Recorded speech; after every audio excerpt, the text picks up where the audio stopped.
Ascaridiose. Définition. Parasitose intestinale le plus fréquent dans le monde, l'ascaridiose est un parasite dû à la présence et au développement d'un nématode spécifiquement humain appelé Ascaris lumbricoides. Quel est l'intérêt de cette étude? L'infection est cosmopolite et elle est liée au péril fécal humain. La classification parasitologique de l'ascaridiose fait partie des phylums des nématodes, de la classe Dececernenta, de l'ordre des Ascaridida, de la famille des Ascarididae, du genre Ascaris, de l'espèce Ascaris lumbricoides, Ascaris sum. La morphologie de l'Ascaris adulte, c'est un ver rond recouvert d'une cuticule striée, blanche-rose ou blanche nacrée, avec le mâle qui mesure 15 à 20 cm, une extrémité postérieure en crosse et munie de spicules, la femelle qui mesure 20 à 25 cm, une partie céphalique avec bouche avec 3 lèvres, appareil digestif complet et présence de l'appareil génital, et une extrémité postérieure rectiligne. Maintenant, voyons la morphologie de l'œuf d'Ascaris. Nous avons des œufs d'Ascaris non fécondés et des œufs fécondés. Les œufs non fécondés ont une forme ellipsoïdale et sont recouverts d'une coque mince. Par contre, les œufs fécondés sont ovoïdes, mesurent 50 à 70 microns sur 30 à 40 microns et sont recouverts d'une cuticule épaisse protégée par une double coque. Il faut savoir que les œufs d'Ascaris ne sont pas embryonnés à la ponte. Leur habitat, ils vivent dans l'intestin grêle et dans les viscères et ils ont une longévité d'environ 18 mois. Le cycle évolutif. Après ingestion d'un œuf embryonné par des crudités, des fruits ou de l'eau souillée, la larve est libérée dans le tube digestif.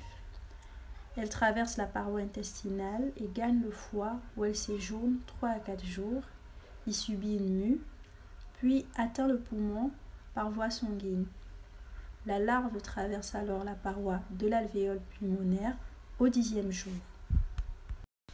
Remonte l'arbre bronchique jusqu'au pharynx où elle est habituellement déglutie et gagne le jugénome où elle devient adulte.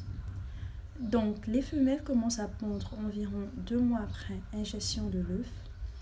L'embryon effectant n'apparaît qu'après un séjour de quelques semaines dans le milieu extérieur. Le mode de contamination est oral et se fait par ingestion d'eau ou d'aliments souillés par des œufs embryonnés. L'homme est le seul réservoir de parasites, toute personne est réceptive et les enfants sont plus vulnérables. La symptomatologie.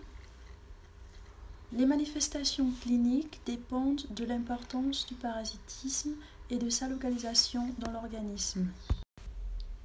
La phase de migration larvaire, stade 4 à 6 du cycle parasitaire, est marquée par un syndrome de Loeffler, avec excès de toux accompagné de fièvre et d'images radiologiques pulmonaires fugaces asymétriques à type d'opacité.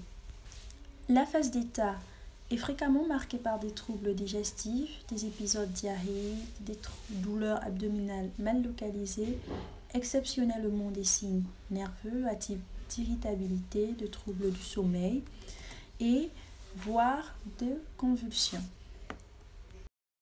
Des complications chirurgicales peuvent être observées par migration et ou accumulation d'adultes donnant des signes d'angiocolite fébrile, de pancréatite aiguë hémorragique ou d'appendicite, d'occlusion intestinale, d'étranglement herniaire ou de perforation intestinale.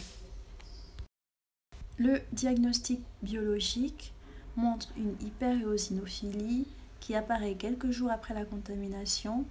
Elle atteint un maximum au bout de 3 semaines, puis décroît progressivement et à cette hyperéosinophilie est souvent associée une hyperleucocytose. Un Ascaris adulte est facilement identifiable du fait de sa taille permet parfois le diagnostic à partir des fesses Ou lorsqu'il est évacué par la bouche ou le nez. Le plus souvent, le diagnostic repose sur la découverte des œufs dans les selles, au minimum 2 mois après la contamination. La quantité d'œufs dépend du nombre de femelles adultes présentes dans le tube digestif. Monosexuée femelle. Dans ce cas-là, le diagnostic sérologique n'a pas d'intérêt. Les traitements médicamenteux sont très efficaces. On utilise de préférence les benzimidazolés. Le flubendazole, fluvermal, comprimé ou suspension, un comprimé dosé à 100 mg matin et soir pendant 3 jours. Albendazole, Zontel, comprimé ou suspension, 400 mg en cure unique. Le pamoate de Pyrantel, Compontrin, 12 mg par kg en cure unique est une alternative. La prophylaxie, elle repose sur l'hygiène personnelle, lavage des mains, propreté des aliments et la lutte contre le péril fécal, installation de latrines, d'égouts, traitement des eaux usées, interdiction des engrais d'origine humaine.